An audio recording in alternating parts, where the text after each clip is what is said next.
Hey, everybody, welcome to our Tuesday talks, our Tuesday lives. I am Tamika Michelle Johnson, AKA the Matchmaking Attorney. And today we are talking about gender roles in relationships. It's going to be a good discussion, everybody. I have a friend of mine who will be joining us tonight. I've known her for 20 years, and she's going to give some good perspective on gender roles, especially as it relates to her relationship. She is a successful woman, and she's going to talk about how those gender roles have been a little challenging, how she's had to navigate it, again, being very successful financially with her husband. And I'll talk a little bit about my past situations, my current situations, all of that. So let me bring Lori in. And if you are watching this on Instagram Live and you cannot see Lori, you can jump on YouTube Live under Platinum Connections. You guys know I'm still working all this technology out, going going live on different channels. So we're gonna work it out eventually. But yeah, you can jump on to YouTube Live and catch us there as well. So Lori, thank you for joining us tonight. This is, like I said, an old friend of Oh, mine from glad to 20 years be ago. here. Always glad to have girl talk. Yeah, absolutely. It's gonna be a good one. So yeah, it's just very interesting. I had a conversation with my daughter last night. Started off really sad. You know, everyone who's watching, whether it's live or replay, there's a lot of stuff that's going on just in general. I just want to get that out the way. Just in life right now, there's a lot of just negativity. There's a lot of death. There's a lot of suicide. Like just bad news Mhm. everywhere. And so yesterday, my daughter called me and she was upset because one of her friends, her body was found yesterday morning, Oh, wow. and she was just devastated. So I went to where she was. And I was, said I was going to spend the night with her, and then we just started talking a little bit, and she was saying she just talked to her friend. There was a group call. Just talked to her friend the night before. They were talking about having a Galentine's, for young ladies or women, who are single, what they're going to do for Valentine's Day, and just kind of celebrating it together. So she had talked to her friend the day before, and then the next day she wasn't there. But that kind of started a conversation, a dialogue between me and my daughter, as I was, asking her questions about the Valentine's Day, where's she going to go? Was she not going to go? Um, and we started talking about relationships. Oh, So, my daughter's 19 now, and she was telling me about a situation that happened a little over a month ago around Christmas time with her dad and her brother. And I just cannot believe how antiquated our society is, how antiquated some men still really are when it comes to men and women in relationships and the roles that they play. And in that conversation, my daughter, she's 19. She has a brother by her on her dad's side who was 18, so a little over a year apart in age. And her dad took them out for Christmas, and he was talking to his son. He was like, "Hey, talk to his son. Do you have a friend or something that you like, anything like that?" And I don't know what his son said, but he said, if there's someone that you like, you be nice to them. Don't be an a-hole. Be respectful. Kind of like use the protection. Take your time in a right. relationship. Right. Then he turned to my daughter and said, "But you can't date till you're 50." And he was serious, and she was just so offended. And when she said that, I was just like, wow, it's just amazing that this mindset is still there, like despite the fact that we as women are successful in so many different areas, there's still this mindset of the way that things are supposed to be in relationships. Well, he's a dad. So he he's a dad, but the thing is, I've always said this. You probably heard me say this as well. That even as little boys are taught somewhat how to be in relationships. Right. They're Right. taught to be providers. They're taught to be protectors. They're taught to they're expected to engage sexually with women and to use protection and all of that. So they have an idea what their role is supposed to be in relationships. But we as Right. girls, we don't, because we're just told not to have sex and we're told, to keep our legs closed and to stay in school and Right. get good grades and all of that. And then we do all that, right? Then we're successful. But we don't know how to be in a relationship, so we're all confused. Right. And then Right. we really don't know what to do when we're successful because that hasn't been taught. We don't know how to, just on a general level, like how to be in relationships, but to be successful. And we're taking away that provider role that so many men have had, how to navigate that. So I want to talk to you because we started talking a little bit last week. Yeah, we And did. and I was like, "Ooh, don't say too much." I just, I wanted to go live and I really want to, delve into it. But you are, a successful woman financially. You always have been. Like I think even Lori and I met at a law firm before we were both attorneys. And I think Lori was making probably about the same amount as an attorney, and I was making like $400 a week or something. Crazy, but it's only gone up from there. So Right. Right. she's been successful. So in your relationship now, you're quote unquote the breadwinner. How has that, you started talking about some of the challenges that kind of presents, like you have to be more conscious of certain things. You have to maybe sometimes change the way you approach things, or maybe you're advised to. Maybe you don't change the way. If I know you, you don't change the way it's supposed to be. But tell us a little bit about the challenges that comes along with you being the breadwinner, Right. and your husband not. Like what kind of issues that plays or that has an impact that has on your husband, perhaps in your relationship. Well, I think relationships are already challenging as it is. And as you think of the stereotypes of both men and women, we've come a long way. We've come a long way career wise. And I believe that a man, a Black man in particular, has a foundation that is set for him in his particular household. He models his behavior after his father, and so there are certain elements of strength that society has and that they're taught to be. And so in my own relationship, despite challenges that you have in a marriage, you also have to navigate, kind of the success level. We have similar backgrounds. I'm an attorney, and he's done things that he's done, but I just happen to be making more money. And I think one thing that you have to do in a relationship is you have to be sensitive.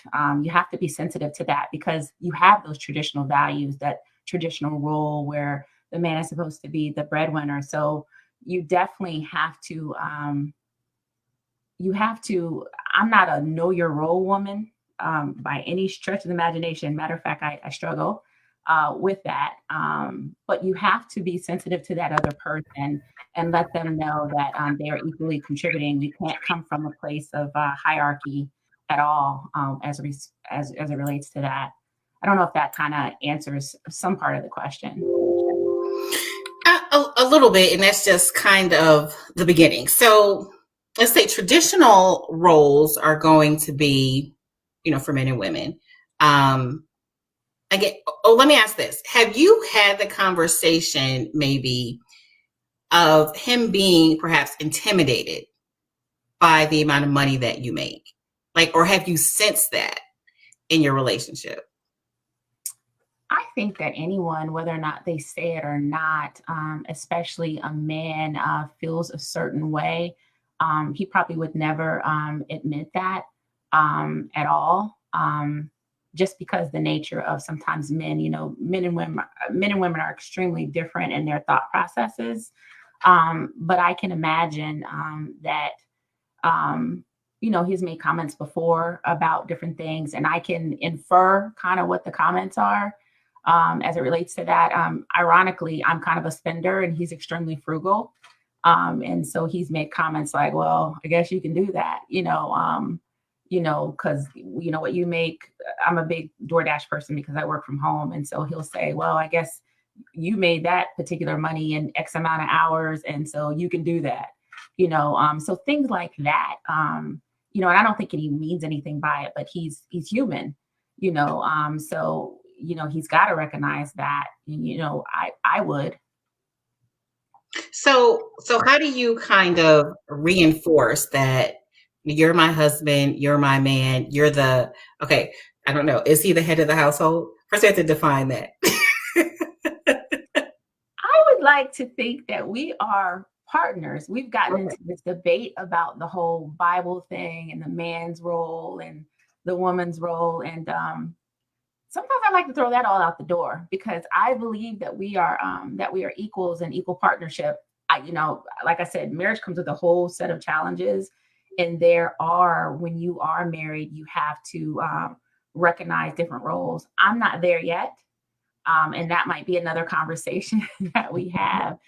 So I struggle in that area. So to be quite honest with you, to bring it back to your question, I haven't always been sensitive to that, because I've looked at it as what's mine is yours, what's yours is mine. And I don't equate money to smart because he's extremely smart. He blows me away in Jeopardy. I just happen to follow, a certain path in terms of my life, law school and whatever, which, that comes with a certain amount of monetary compensation and reward. So I really haven't been as sensitive to that. It's just now, what are we like in our third year? And I'm starting to realize that maybe some of those comments add up and I need to be more sensitive to that.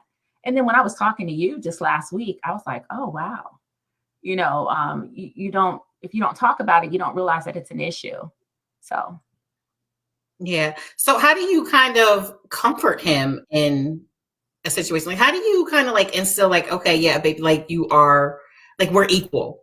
Like, how do you do that if you're feeling like he's feeling some kind of way or he's insecure because he's not bringing as much money to the table? Is there anything? No, I'm sorry. Go ahead. Is there anything that you do in particular, or do you respond at that point?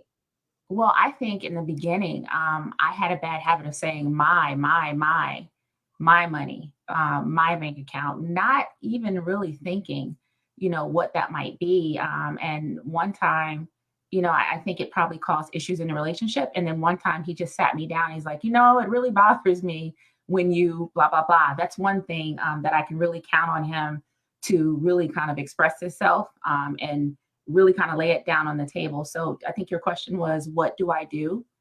Yeah, to kind of reinforce or to make him feel secure in the relationship and that, this is not a huge deal for you.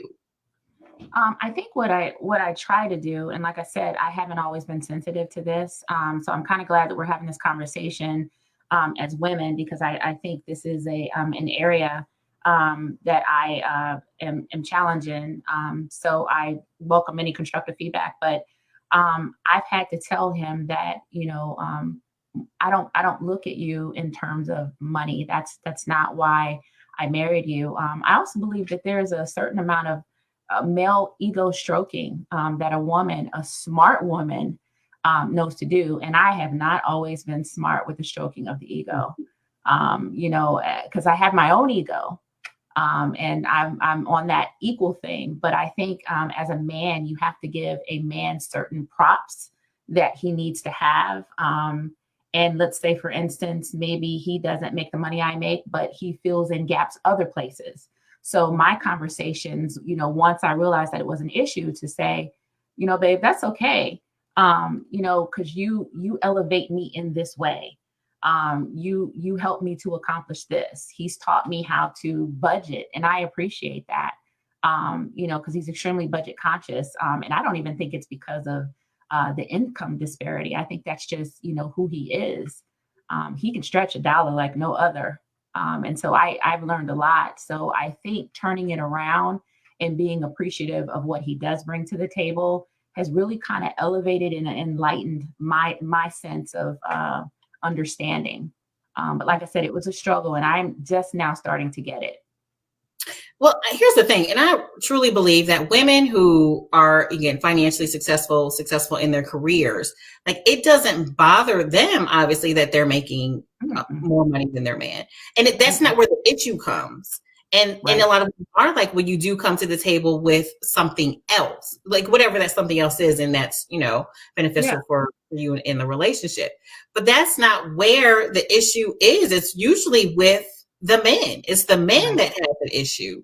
Right. So I think that that's important that you said, you like a smart woman knows to an extent that you have to stroke a man's ego to get at the end of the day, to get what you want. And that takes wisdom and experience, and because it's not always easy, because No. you work in fields, and a lot of us do, a lot of women, where we are in charge, we are bosses, and it's hard to turn that shit off sometimes. Right. Well, Bring it to relationships. let me tell you, one of the big things is, he said to me before, and these are one of the comments that I realized, like, light bulb goes off, there's an issue. You're very arrogant. You look down on people. You bring that mentality at work home. And I didn't realize that, because I'm a keep it moving person. And on top of that, I'm not extremely emotional. So I'm very analytical. Things have to do with processes and not so much emotion. So I was ignoring the emotion over here with how he was feeling. Cause I'm like, what's wrong with you? I mean, what's yours is mine. What's mine is yours. I've never delineated money. I don't feel like I've made you feel that way. So before it was kind of like, that's your problem. I mean, like, that's not my problem, and so that was the attitude I took initially, until we started having meaningful conversations about, hey, this is really bothering me. And then I was just like appalled, because that was never my intention. Like, it didn't even cross my mind, like, well, what are you focused on that for? So, and as a matter of fact, I think originally it went through stages. So 1, I didn't see it. Then 2, became irritated. Like, what? Are you serious? And then 3, it was enlightenment. And then after that, it started to be a dialogue and communication. And now we're trying to make a change, or I am. I think it starts from within. You have to change, yourself and your thinking. I struggle. Oh, so I'm going to ask you this, and we're going to do a little girlfriend talk here. So, and my history, that I was in a long-term relationship, a 10-year relationship. Mm-hmm. That was not the healthiest, but I pretty much paid for everything. Like, I paid the bills, I paid where we were staying, I paid the utilities, I paid food, like all of that. At the same time, I'm a single mother. I have a daughter, and I'm doing all of that, and I'm taking her to whatever activity she needs to go to. I'm cooking, like, I was doing like everything. And I remember having conversations. I remember it coming to me saying, oh, well, you think that you're better because you went to the college, or you think you're better because, you're a lawyer, and, you're not better. And I'm like, whoa, like, where did that come from? That's negative. Uplift me. No, and been there. Yeah. Like, where did that come? Because I'm not thinking that, because I think that we all, have different talents, and we come with different things, and it's not always money. Although I said I will never pay everything again in a relationship. That wasn't going to be. But I heard that just dating, like in my 20s, all of that. Like thinking that the accusations, you think like you're telling me what I'm thinking, right. And it couldn't be further from the truth. And I'm like, right. No, I respect you because you can do this, you can do that. These are things that I can't do. Right. And so, more so the insecurity of them, of men a lot of times. And again, I think that goes back to what you said, and I think it's so important. I'm just going to reiterate, having to stroke a man's ego every once in a while. And that's hard for a woman, again, who is in control, who is the boss, to be a little bit more feminine in that area. Yeah. And that's a skill that a lot of other women have. So when, a man leaves you, he goes and he's with someone who, is not as accomplished as you, is right. Not as what, right. But they have a skill that we have not been doing. And right. That is, they know how to make a man feel like a man, because that's, at the end of the day, that's what they want. And it's really hard to say that and to admit that when you are like a power woman. Right, right. You're like, I worked so hard to get right. To where I am, and it didn't. You're proud of me. It came with knocking people down. Right, right. Because that's what you have to do to get to a certain place. And so it's really hard to say, just to kind of, to turn it down and say, baby, like, it's okay. I love you. You do this. I love when you do. Ask them a question. Yeah. Like, ask a question in an area that you are not knowledgeable in. At least act like you're not knowledgeable there. No. My husband one time said to me, and I thought this was, I thought it was sexual, and it's not sexual, so you don't have to worry about me saying something crazy. But he said, "I need you to be my geisha," and I was like, "You're a geisha? Like, what are you talking? Like, you want me to do some freaky stuff? I mean, like, what are you saying?" And it was really more around, listen to me, leave that hat for being a boss behind. Listen to what I'm saying. Let me talk to you. Take off that I'm in control, hat. And I'm thinking like, what do you mean? I'm not, I'm under you and whatever. But he was saying to me, as you know, with geishas, they would, in a certain culture, they would get their mistresses. And if you look through time, that's how, men did, is they had mistresses. They had their wife and then they had their mistress. But when they're with their mistress, they don't have to, the mistress doesn't, they're not bossy. They're more submissive. They listen and all of that. And I'm not saying that we have to lose who we are, but I think we need to take, take something from that playbook and try to be maybe not so aggressive, because I'm told constantly that I bring it home. And I'm not aware of that at all. And I'm not aware of that at all. So, yeah, that just kind of brings me to a conversation that my daughters that had with me like years ago when she was like a kid. And he would say, because you mentioned, just the way things were just over time. And, he was like, all men cheat. Like, and that's what it is. He was like, men have not changed. It's women who have changed, and it will continue. My grandfather, you just made me think of something that my grandfather, he said, men will cheat, but take care of your home. Mm-hmm. And I was like, Grandpa, what do you mean by that? What do you mean men will cheat, but a real man takes care of his home?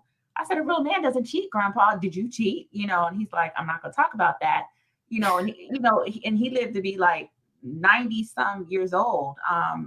In his later 90s, but that's what he said. And I was really appalled by that, because as a successful woman, I was like, I'm not going to be with anybody who, like, I knowingly know who cheated, but in that society, in that kind of old school mentality, a lot of things were more acceptable.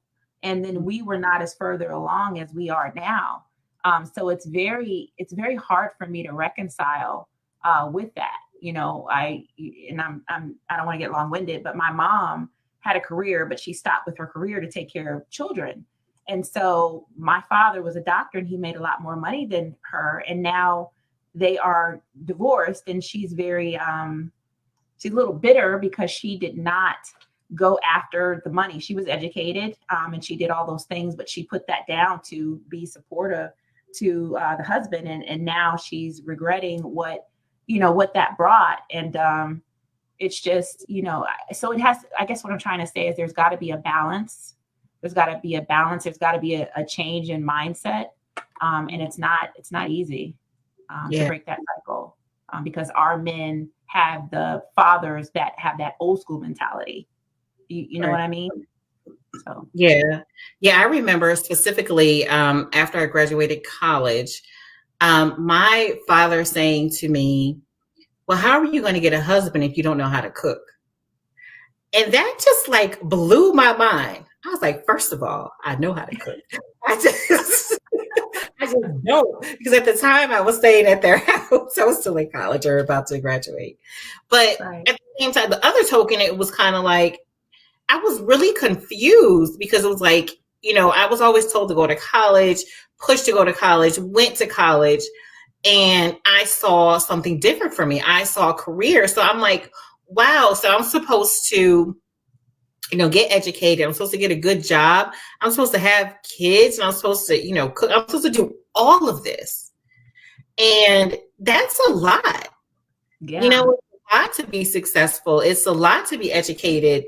And, to have to do all of that, to play on the same field as men, and then to still come home and still have those expectations of cleaning the house, cooking dinner, like taking care of all that, or at least taking care of it.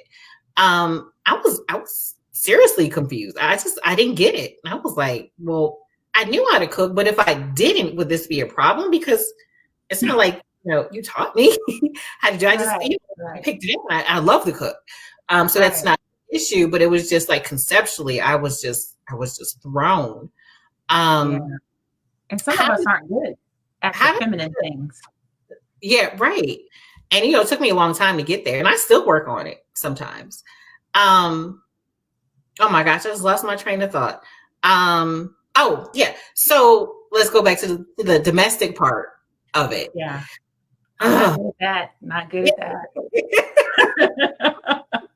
I don't know how it looks in your house, but in my house, I am still responsible and I'm still in charge of like making sure the house is kept up. My husband's not going to do it. He's a mess. He's like, I've got 2 little ones, the 2-year-old and 3-year-old, they're messes. And my daughter, she just moved out, but she's worse than all of them. And so I'm the only one that cares.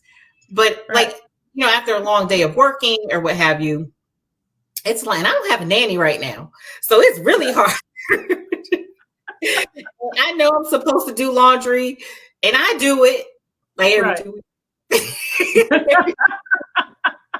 How do you manage that with kids? You're empty nester now. Your son is gone, but I'm still responsible for that. Like I'm still responsible for the home. And so I know, back in the day when you were single, you used to have someone come clean your house. So how does that look in your relationship? How does the domestic part, like, since you don't do it, you're like, no, like, how does that look? Well, that's a source of much contention in my household because I'm very messy. I call it clutter. Some people call it messy. At least I'm not nasty. That's different. But my husband is like military clean. And so it's one of our major marriage woes and challenges. And so I would always say, hey, I might make this, but you elevate us in this way. And sometimes he gets to the point where you don't clean, I'm not going to clean. And then it just doesn't look good in here. But roles are kind of reversed in that way because he's extremely clean and tidy and I am not. But it's back to that boss head. Like, I don't have time for that. Like, and I would bring somebody in here to clean, but he kind of looks at me again, being frugal. Like, what are you doing? We can do this. And I'm thinking like, I don't want to be bothered. I don't have time to be bothered. Right. So, I mean, to me, that's almost like, it's almost a slap in the face. I'm doing this, like I'm making money. I'm like contributing significantly to our lifestyle. And granted, it's the lifestyle that you want to live. And so, you do that. But at the end of the day, even if you weren't making that much money, but you were working all day to have to come home and have to clean. Again, like you don't have your son is older now, so he's gone. So you don't have that responsibility. But it to me is just, again, it's antiquated. Like, how are we expected to do all of this? Yeah. So does your husband clean? Like he does the majority of the cleaning? No, not anymore, because I think he thought I was taking advantage of him in terms of cleaning. But my mentality, I don't see like clutter. I don't see it. It's not that I don't want to do it, but I really struggle. I could be in a room literally for hours, moving things from one side to the next. And my brain, as analytical as it is, I just don't, it's just not a good thing for me. And so, I struggle. I don't understand that though. So if he's like the neat freak, wants everything to be clean, like I don't understand why he doesn't do that. Like that's just that seems a little, in my opinion. Again, you live the lifestyle that you live because that's the lifestyle that you want to live. But you both work, all day. But that's his thing. Yeah. I don't know. I just kind of see that as a little. I see that as a little insulting, a little bit, that you're not going to, like that's your thing, but you're being a little resentful. I think now what it is, more so than anything, is that he's taken on a position at work I felt that way too, and I sort of kind of still feel that way. But he's taken on a position where he comes home and he's extremely tired. So I find myself doing a little bit more than I normally would. And I try to make a conscious effort anyway. And that goes back to that mentality that I had before. And I didn't share this before, but before I got this consciousness, it was kind of like, man, I make money. Like, don't bother me with that, and that was not good. That was not good. So, yeah, kind of lost my train of thought too, but you understand what I'm saying. Yeah. So why not since you both work, why not bring someone in to clean? I think he would probably have a problem with that. And I'm trying not to have that mentality with, well, why not? I mean, I have to take this hat off. I'm making this money. Why can't we have the use of this? Because before I'd be like, I'm not even asking, because he used to say, you don't even discuss things with me. You just do. And that's not good, and, before I was like, okay, but like I said, I'm really maturing. I'm trying to, I feel like I'm maturing. But I've got a long way to go, but, I think he would have a problem with that. But we're going to get there because it's just not what I'm good at. And if he's not doing it, I'm not doing it. That's something that I am going to broach, but I kind of pick the battles because there's some major battles that I want to win. So that one is kind of lower on my list. I hear you. Yeah. And the fact that I'm even talking about doing battles where I even have to go to someone to have a conversation about it is so not me. This whole marriage thing is just, that like I said, it's a whole nother topic because before I did what I want, when I want, it was my money. And that was the end of it. And that's, of course, anybody who has a successful marriage knows that you really aren't supposed to do it that way. Yeah. At the end of the day, it's whatever you come up with as a couple, but, definitely have those conversations. So again, for me, I can specifically remember when I had my oldest son, and he was some months old, but, at the time I was nursing and I was, bathing him every night, and I was, boiling bottles. So I was pumping as well. I was nursing and I was pumping. I was sterilizing bottles. Like I was doing all of that. And just one night I was just like, are you really just going to look at me like do this? Like, and I was working. Like I went back to work after 3 weeks. Like I had no business going back to work after 3.5 weeks after having a baby. But I was so used to hustling. I was so used to, being a single mother and, like contributing, and like that was my thing. And so I just kind of kept it moving. I shouldn't have, but I did. And it was amazing to me that my husband was just kind of there, just kind of like he let me do it all. Yeah, and then like, what are you here for? Like we when made this baby together. I got hormones going everywhere. Right. So I finally just, had to say something, and then then we started like alternating. We started alternating baths. We started alternating bottles and all of that. So was he not aware that he wasn't? Because it sounds like he was very receptive to it once you said it. Once I said it, you definitely made changes, and he's really good about that. Like if there is an issue, like, even, after that time, like I hate seeing dishes in the sink. I hate doing dishes, but, I would always do them at night so I wouldn't see them in the morning. And, again, going through all the still nursing, being pregnant again, shortly after that, working, cooking, all of that, and cleaning up the kitchen, I was just like, look, I need your help. Like, I need you to help with the dishes or something. And then he started doing it. Like I think a lot of times we hold a lot of things in. It is just like a simple conversation on both ends. And I think we're just so apprehensive of what that conversation might be. We just don't have it, but it's building up inside of us. Yeah. And so the communication part is key. I hear my kids like screaming. They know really well.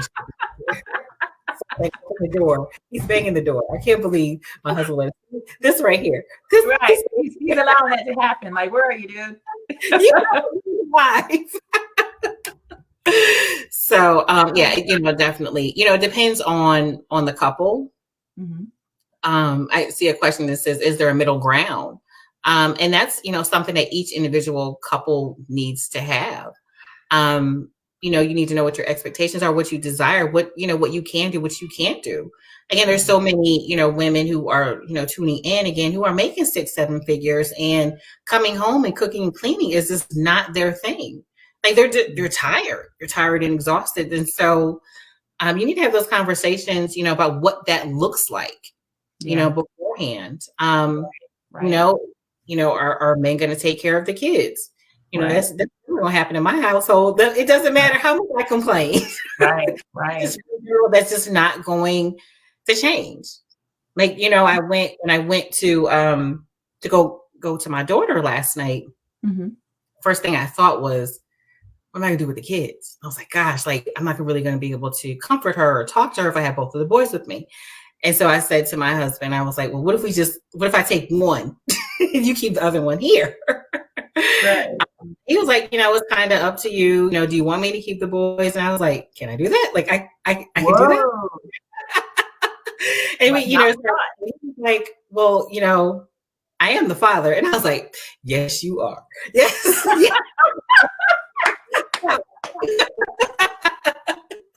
So before I left, my son was like, Mommy, I want something else to eat. I was like, Mr. Mom's right here. He just said that he said it. But when I coming back today, roles would never change for a certain reason. But before I came back home today, I gave him a call to see, how he was doing, how the kids were doing. Right. Like, and he survived, right? He turned down. Listen, no. So we're on the phone, and he's like, so let me tell you what happened. He's like, so the kids got up, I got them something to eat, and I came back in the room because my husband doesn't get up until like after 11, like every day. Like that's his schedule. And so like I'm always the one that gets up with the kids. And again, I don't have a nanny right now, so things are rough. But he's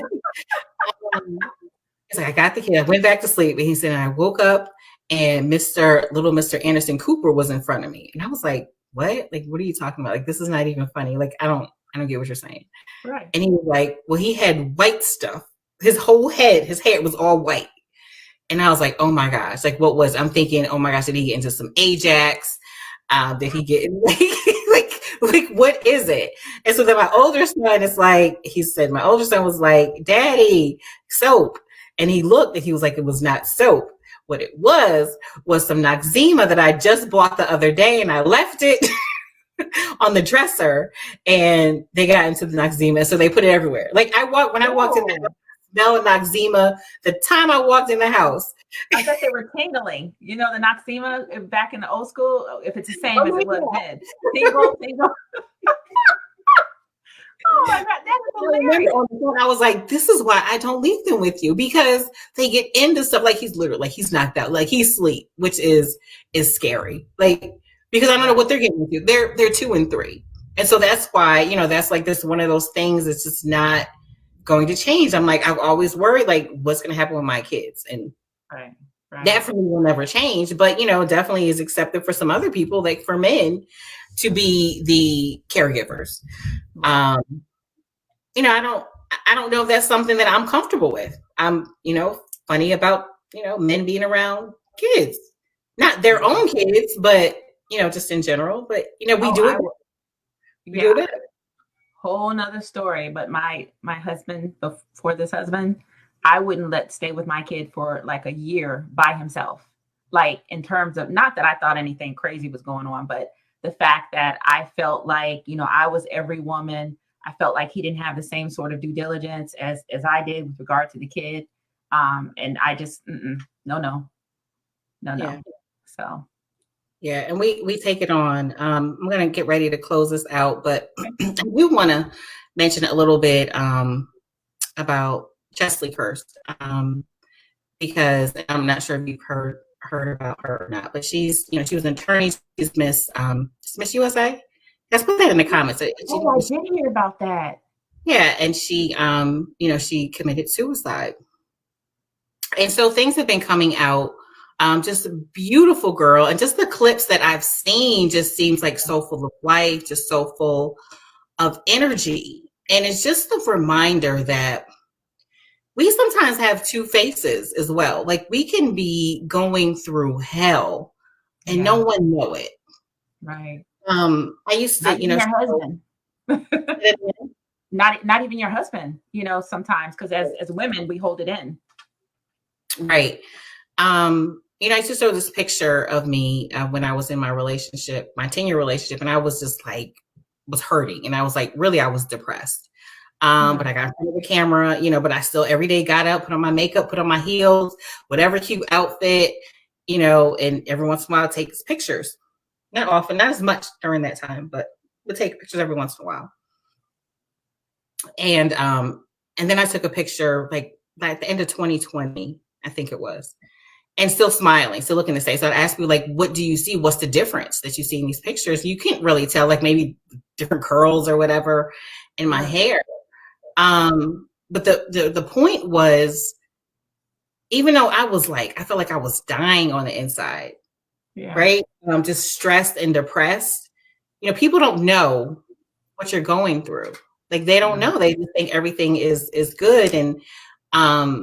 And that's what I thought of when I, heard of Miss Kirst and, she committed suicide. We don't know. Like she, thought that she should have accomplished more things by the time she was 30. She was so young.